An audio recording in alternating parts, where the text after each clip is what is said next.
Hi, I am Chad Anderson of Filmmaker U, filling in for Gordon Brickell. At Filmmaker U, we create courses for film professionals to deepen and diversify their skill set. You can learn more on filmmakeru.com or follow us on Instagram at filmmaker_u. Every week, we interview a film professional, and this week we're pleased to be joined by sound editors from the Formosa Group, including Jack Whittaker, Michael Minkler, and Duncan McRae, whose work includes a vast variety of films, including Dawn of the Planet of Apes, War of the Planet of Apes, Black Hawk Down, Ant-Man, Casino Royale, One Night in Miami, Finding Dory, Coco, Dreamgirls, Star Wars: A New Hope, and most recently, this amazing Apple TV series, Masters of the Air. Welcome to the show, Michael, Jack, and Duncan. I really appreciate you being here. Thank you so much for joining us today. Thank you. Thank you, Chad. Good to be here. And there's a long history, and I don't know if we have enough time to get through all of it. But in terms of that, how did each of you get really started in doing sound for film, being involved in sound for film? I teach audio students, and I notice that a lot of them start off when they get into sound, they want to go into a music career and be involved in music. But I always tell them there's all these different areas and vast areas to get involved in doing sound and doing recording work and engineering work. How did you navigate into this area? Well, Chad, my journey into sound is kind of an interesting, a different path than the one you just described, because I started off working in a post-production facility back in London, like 25 years ago, as a young man, and it was a documentaries facility, mainly doing a lot of work for the BBC. So really, in that workflow, it was about picture and sound together, and so I really had a lot of exposure to both of those disciplines starting off, and I actually have worked in picture department as well a bit at the beginning of my career. So for me, I didn't really come from the music angle. I came from the maybe more storytelling angle, and I think it's probably informed my philosophies and approach towards sound because of that, rather than making a absolute coolest sounding weird non-discernible piece of design. It's like, what does the story need for that shot? And I think that's really sums up that kind of idea. I got into sound designing at a point when things were just developing. I was really fascinated by the idea that dialogue, effects, and music were all components of the soundtrack to a film, which had never occurred to me before. What gets me excited is coming up with sound ideas that do match picture, but also is not just the equivalent of what you're seeing on screen. I'm Eugene Garrity, and this is my course on sound design.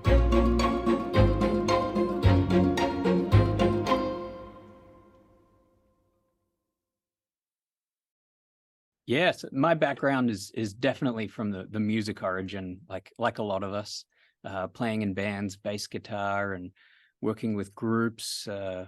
And it wasn't until I really visited a post-production facility that I knew what that was all about. And it really opened my eyes to something that I didn't really know existed, and I fell in love with. And yeah, I just really encourage anybody who might be in the same boat to go out there and visit these facilities, these studios, and just talk to someone and get a tour of the place and really open your eyes. And as for me, I was just born into this. My grandfather, my father, I've been exposed to film and television since I was a little boy, and I started working at my dad's place when I was 15. He had his own studio, post-production. By 17, I was full-time, and I haven't stopped. Wow. I never wanted to do anything else. Wow, that's amazing.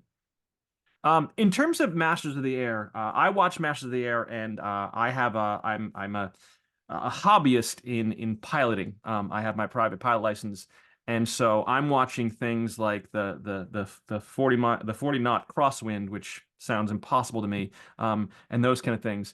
When dealing with something like a series like this, in terms of sound, how are you approaching authenticity? How are you approaching that the sounds are the correct sounds, or do you say, hey, we can synthesize these sounds in terms of the planes, in terms of the guns, in terms of the combat and those kind of things? Is someone like me listening and going, that doesn't sound like the right engine, or is that something you try to maintain in the show? We definitely, absolutely, for this show was about telling the story of the Second World War, of that branch of the military, and we started off with an idea to be as authentic as possible, and we did that by building out a world of sounds for the library and for the show, and then recording planes and other items that were as needed. And then of course we go from there. We always add and design and augment stuff, but we didn't. I will just touch on something you said there, which is synthesized sounds. We did not. There are no synthesized sounds in the classic sense of a synthesizer in this show at all.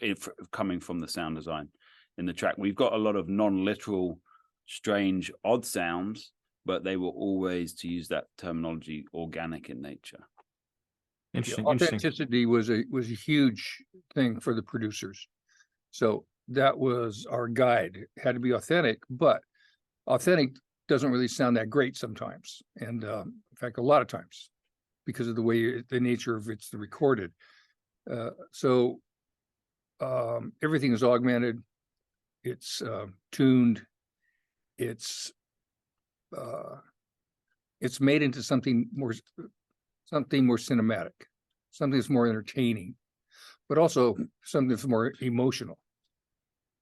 Yeah, a lot to live up to as well with, as you said, a lot of pilots, historians, enthusiasts, all watching the show, expecting to feel a certain way, and really living up to that was a good challenge for us. In contrast to that, working on shows like Shang-Chi and Ant-Man and even Star Wars, you are creating, in those kind of programs, fantasy and science fiction, you're creating brand new sounds. You're inventing new sounds. I remember old documentaries of Star Wars with the cable ties making the laser gun sounds, hitting them with a wrench or something to make the laser gun sounds. What is it like creating new sounds, even for things I imagine for like Dawn of the Planet of the Apes or War of the Planet of the Apes, those kind of things? Can you talk about your approach to creating sounds that never existed because they're make-believe? Yeah, I mean, so I as a sound designer, you start off always with a blank canvas, and you try and as Mike says, it's primarily about emotion. So it's always, what are you trying to achieve? What's the end result of this sound that you're trying to achieve, rather than, oh, what's a million different things that sound cool. But within each of the shows that projects that you just mentioned, they all had different varying philosophies on real world, non-real world, sci-fi, that kind of thing. Bringing it back to this show, I will say that, and I'm in no way saying sci-fi stuff is easier, but the audience members don't have a reference point of which to work against, so they're probably more forgiving of strange sounds. Whereas, as you just said, Chad, you have a pilot's license.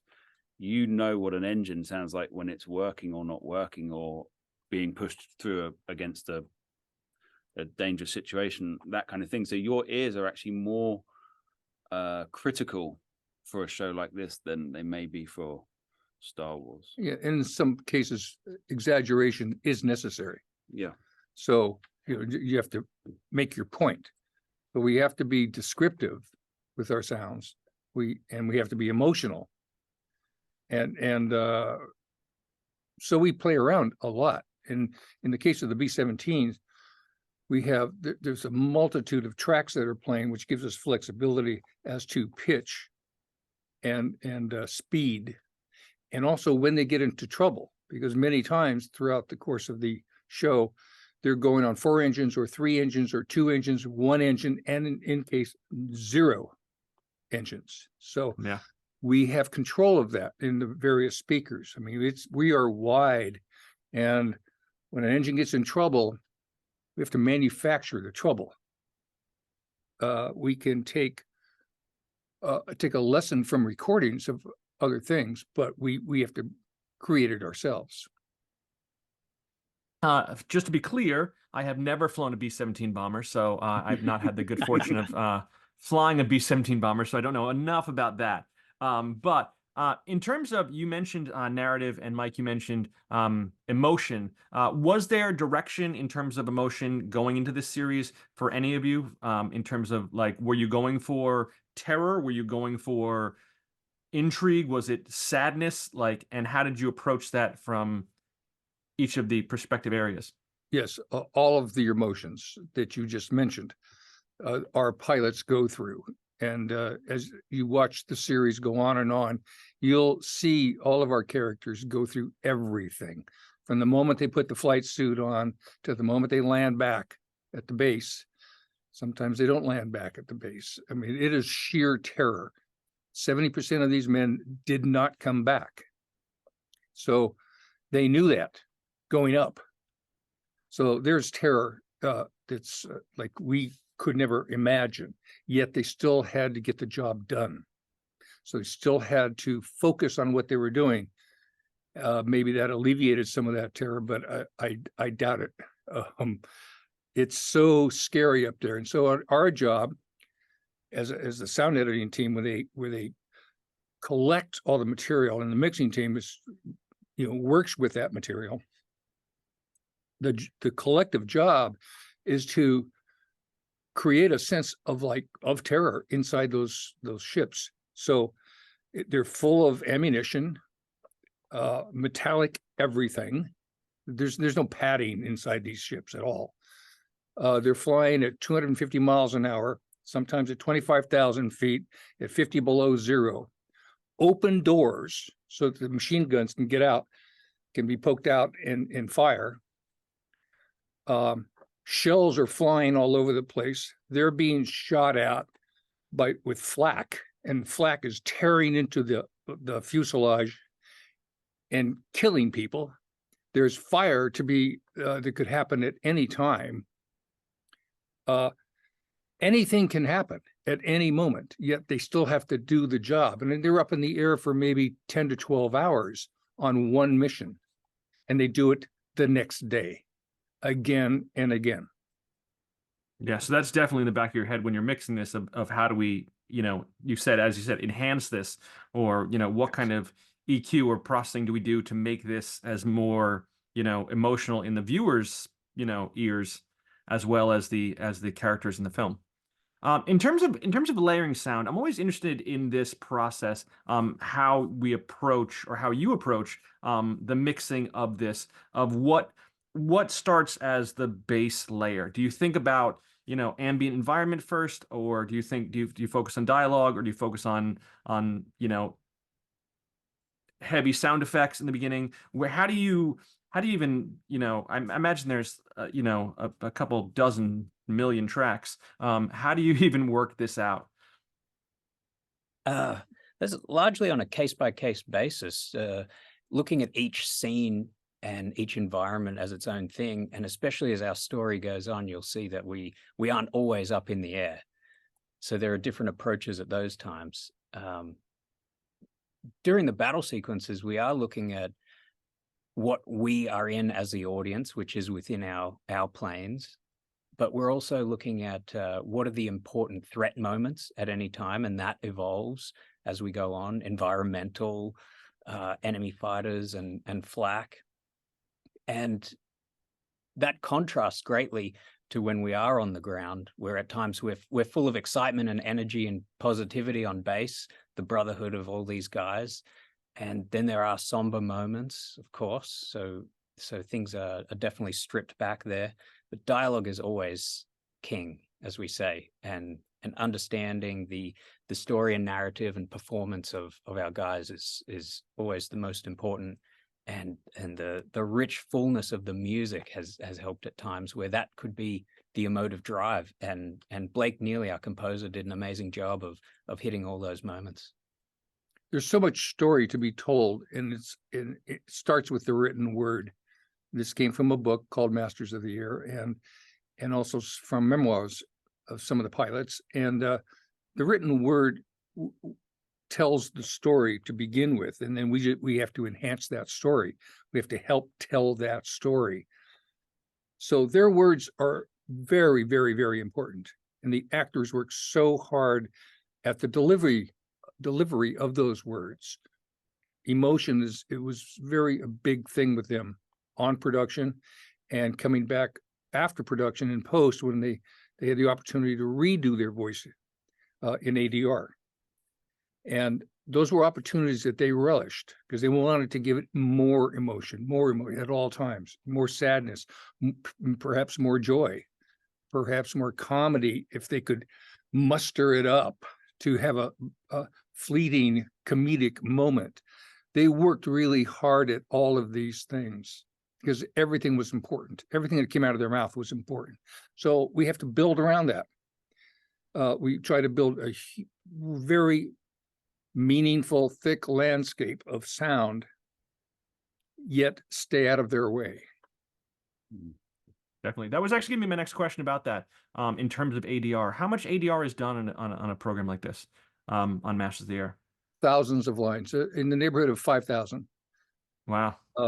I'd say about 50% of the dialogue was ADR, some for noise on production and some for performance, plus a huge amount of what we would call group ADR, background voices. This takes like loop groups and stuff. Loop group. Weeks of loop group recordings, various languages. There's 8 languages being spoken in this film. Men, women, children. The amount of recorded material was humongous, and a lot of thought had to go into it. The writers worked on everything. We didn't throw anything in at all. We had access to the writers. We had access to military people to give us guidance on what anyone would say at any particular time. And of course, we had the directors and the producers in the ADR stages with the main characters, giving them direction, inspiration, guidance. Everybody works so hard. I can't even, I don't know the amount of days that were used on the ADR stage for the main characters, but it's dozens and dozens and dozens. I mean, it's in the 50, 60 days of something like that.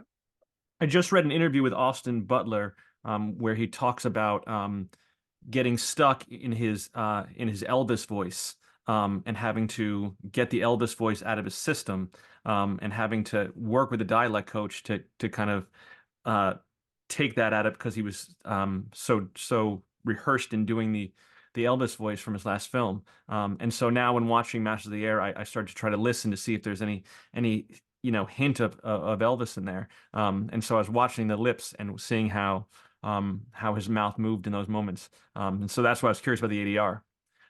Duncan, so you were looking for ADR that didn't match. Well, that's how good Austin is. He did have to come in and redo a lot of things because of that accent.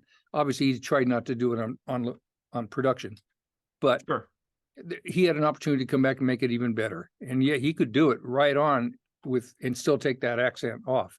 His normal voice isn't that far off of Elvis anyway. You can still hear a little bit of that. Drawl. But his voice is kind of has that deep drawl. Yeah. Duncan, you mentioned working with music and when the music enhances the story in there. For all of you, films like Dreamgirls and One Night in Miami and even Coco, they're music intensive. They're theoretically music based or music storylines. How does music in those kind of films become a kind of central figure, and how do you handle that both in the mixing and the creating of sound in that kind of live music environment? Well, live music environment is harrowing. Most musicals, so I'll give you the example for the film Chicago and Dreamgirls for that matter, where they did pre-records of every song in the film before they started shooting. Then that's used for playback, and there are live recordings being done on the set. And then they get a chance to come back and do post recordings of their vocals. So there's 3 opportunities there to be given to me to produce a track that sounds real. It's not some fabricated thing where they speak in one tone and sing in another. They worked very hard on those 2 films, I can say, to give it a continuity, a smoothness. It goes from one to the other, and it's mixing and matching those pre-records, the live record, and the post-records to make it seamless and authentic. Are you including? So you're saying you're at least that's the way those musicals would work. Other films that don't have that type of or amount of music or live performances may be a little bit different, and every film is different. I must say they all have their own challenges. But when you're dealing with music, it's very difficult. And some people think you just play the music. Oh no, they're actually sometimes harder to deal with than a regular movie. Yeah, I think of the pre-recorded music kind of rolling into the live sound of the scene, you know, whether it be dialogue, whatever it may be. You're talking about those transitions into there from that, and then from that back into another song that starts, you know, a minute and a half later. It gets really complicated and really involved. Is there things you think about in terms of whether it be film or whether it be a series like this, in terms of surround sound? I'm always fascinated by the ideas of sound effects and also mixing in terms of, you know, in the back of your head, you're thinking about, you know, a 5.1 system or whatever it may be, and thinking about surround sound. Is that in the back of your mind kind of there, like, oh, this sound is going to sound better, these gunfire is going to sound? You talked about creating this narrative of this environment. And from my perspective, I think that, you know, war films and war shows lend itself. I always think of Apocalypse Now, and so that was my first introduction to surround. And so I always think about, you know, the idea of immersion, of putting the viewer into this war environment. Is that something that's in the back of your head? Yeah, absolutely. And sometimes it's not just at the back, it's at the front of our head when we're thinking, yeah, where is the audience at this time? And to add to the fear, to add to the excitement, there are times where pulling things off the screen does such a wonderful job at really exploring all of that. And particularly in our show, Masters of the Air, putting the audience inside the B-17 was really important as well. We used Dolby Atmos to do that. We leaned into it quite significantly at times to really help with geography and showing the power of these 4 engines and moving between different areas within the plane, understanding where friendly planes are moving within formation as well and coming up from behind. And then that leads into story-driven dialogue of where are our guys right now? And as the audience listening in these formats, we're able to get a better sense and understanding of what these guys are really going through as well.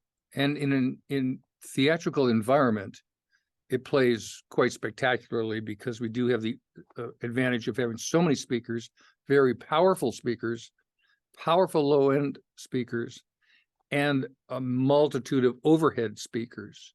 So the Masters of the Air mix in a theatrical setting is pretty different than the streaming, but we concentrated on how to make this into a streaming situation so it would play its optimum. It does. We made 2 mix. We started off big, and then we went small. We were small for months. We were big for months, and we had to figure out how to shrink it while still keeping what we thought we had theatrically. So we did a lot of experimentation with various home theater systems and televisions, and just how to shrink it down without losing things. So we hope that it plays very well through the streaming and delivered onto your television or soundbar. We hope. But in the theatrical environment, it's spectacular. Yeah, I remember I watched the first episode on my laptop, and I was watching the laptop, and halfway through I said, no, this is there's more here. There's definitely more here. And so I went downstairs, and I don't have a Dolby Atmos system in my living room. Hopefully one day I'll have a whole environment with a pan through array and everything else over top. Which leads to my next question. In terms of doing something like this, is there a difference, or how do you approach the difference from a series standpoint versus just a single film? If you make a single film, you have kind of this 6 months or this year to do this project and created. This is ongoing, so I don't know if you're even finished working on this series, but it's an ongoing series. Does that make it easier, or does that make it more complicated? This show was I think it's a little bit more unique in that traditionally, a television show, they work on an episode, finish the episode, the next episode starts. This is a 9-episode series. We worked on all 9 episodes at once the whole time, because things were changing. So we had a lot of changes and a lot of evolving VFX, starting from no VFX and then going to grayscale shots, and then expanding from there. So we were constantly working on all episodes at once. So for us, it was really like working on a giant movie. To be is how I would describe it. Yeah, it was a very long, about 7 hours worth of film that we looked at as just one big 7-hour event. They took the picture away from us dozens of times to go tune it up. And they would be, there was dialogue changes, music changes, visual effects changes, and just plain old ideas. So, picture changes. And they would take the picture away, work on some ideas. Well, and we go off into another episode, but we're now coming up with ideas for the one that they just took away. So when it comes back, we've got their ideas to implement and all of our new ideas to implement. And every one of these episodes would go in and out of the door like this. Every 2 or 3, 4, 5, 6 days, they're going in and out, in and out. Some version, we were up to version 53 on some of these episodes. So they were taken away from us quite a lot, but we never lost focus of any of it because we thought of it as one big 7-hour event. Is that tough to do, to know that you're working on something that may get cut or may get changed and may happen in some other way? It's not. I mean, I suppose you could say it's tough, but we all come from working on a lot of projects that have a lot of changes. It's normally, if you were to work on a movie that had 7 reels, those reels are 20 minutes long. In this was, each one was an hour. It was 9 episodes, so we had it was multiplied quite substantially for those changes. It can be tough at times.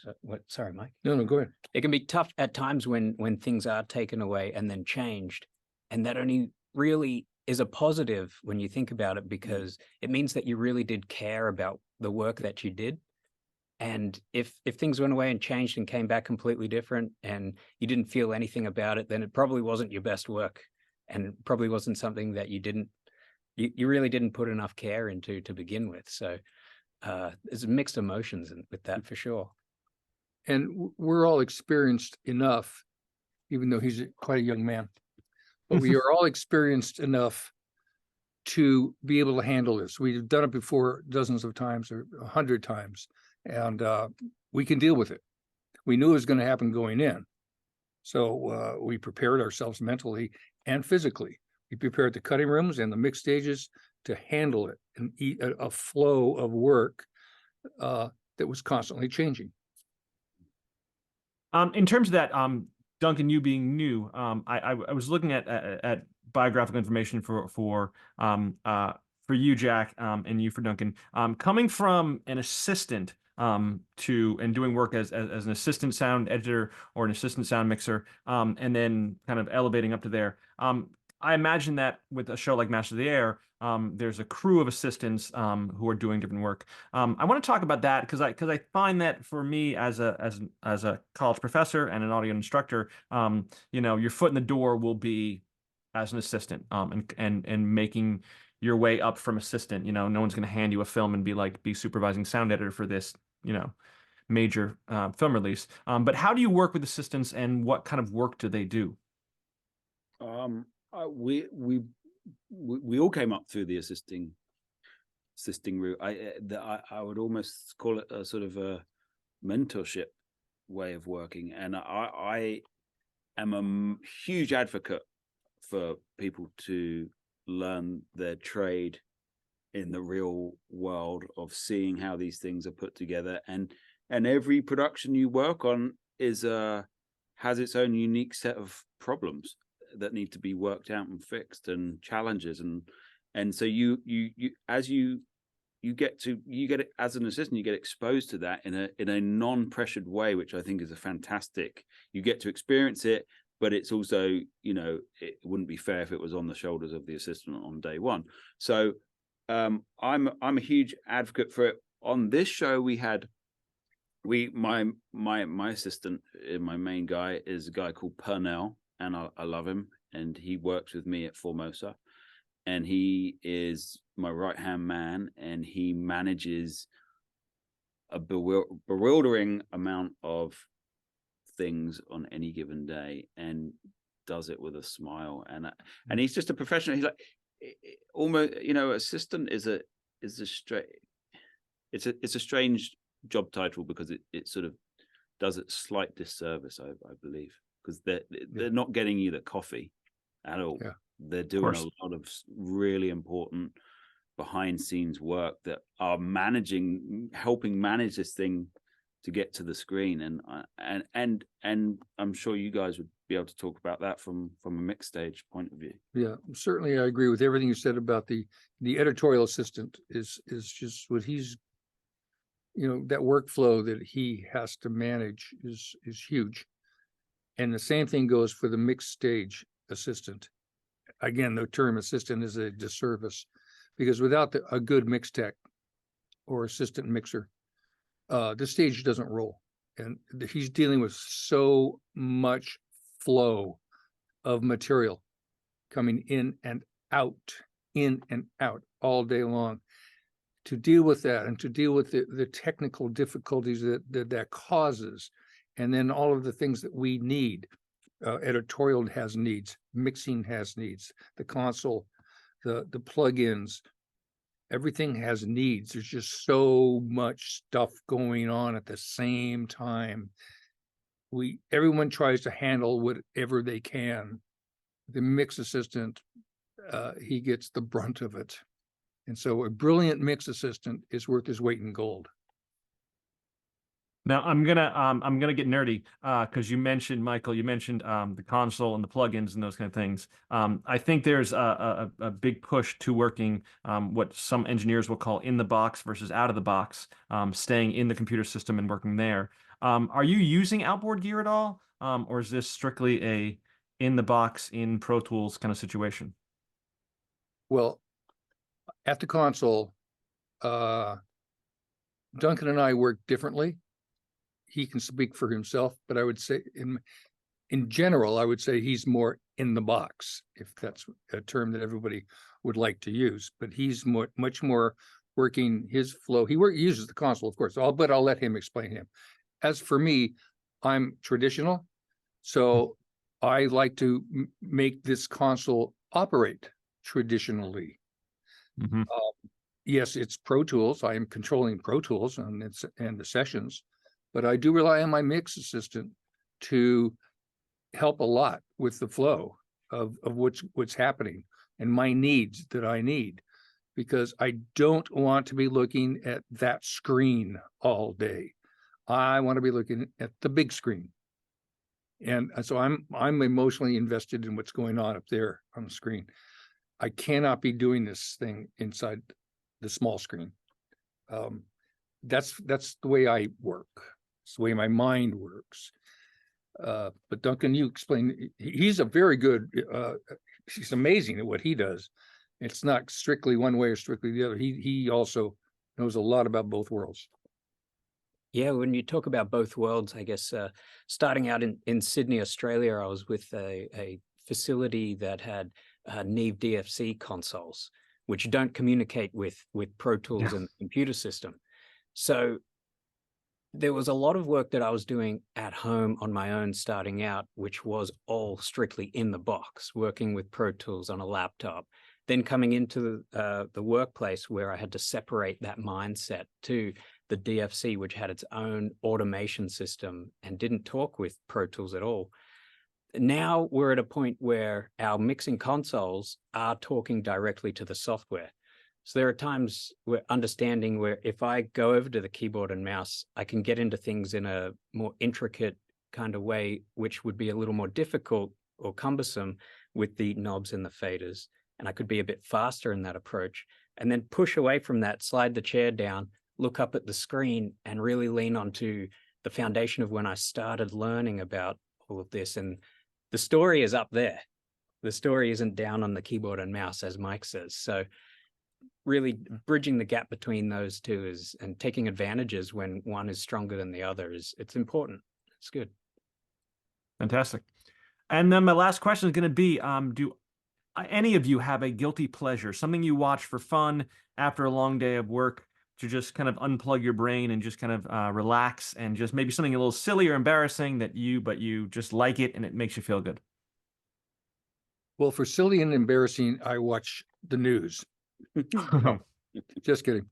But I guess my guilty pleasure would be Seinfeld. I can fall asleep to Seinfeld. Nice. I can melt down and fall asleep. I understand. Yeah, I love Seinfeld too. Maybe a show I've been putting on recently whilst doing that would be like Alive, or one of those kind of Oh, okay. Stuck in Alaska shows kind of things, you know. This kind of crazy reality TV shows. Yeah. Survival. I like zoning out and escaping with some video games here and there. It just really takes me away from reality at times and gets me that same guilty pleasure, I suppose. Have a bit of a laugh. Yeah, we should talk about, at some point we should talk about sound design in video games, because that's getting pretty crazy now too. You talk about the immersive experience in some of the multiplayer video games is overwhelming, these universes that they create. Anyway, thank you guys so much. I really appreciate you joining me today and talking with us at Filmmaker U. That's it for us this week. You can check us out at filmmakeru.com or follow us on Instagram at filmmaker_u. My name is Chad Anderson. Thank you so much again, Jack, Duncan, Mike. I really appreciate it. Thank you guys so much for watching. Thank you, Chad. Our Good pleasure. show. Thank you. Thank you.